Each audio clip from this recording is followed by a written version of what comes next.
In this TeamWork 5 Manager tutorial, I'm going to show you how to add a new template. Templates are a tool you can use to build schedules where you have the same shifts happening over and over again. To add a new template, go to your top menu bar and click on TeamWork. Then select the location for which you want to make the template. After that, go down to the middle of this drop-down menu and click on Templates. You should arrive at your Templates page.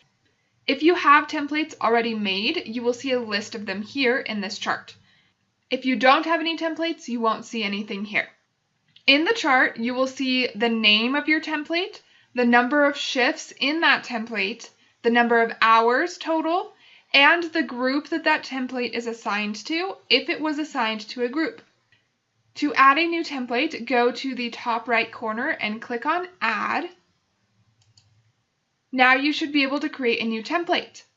First, you need to give your template a name.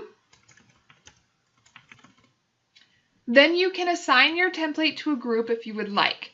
Groups help you put templates together in a folder. You might want to only work with a specific position at a time instead of seeing all of your positions on a template at once. In that case, you can build individual templates for individual positions and then group all of those positions together in a folder to make building your schedules easier. If you want to base this template after a template you've already created, you can select this drop-down arrow and choose the template you would like to use as a base for this new one. Or you can use a schedule and choose this drop-down arrow and use a schedule as your base for your template. I'm going to go ahead and leave this blank. If you don't like this, you can choose close. If you do, you can choose save. And now if you look at the bottom of my chart, that new template has been added.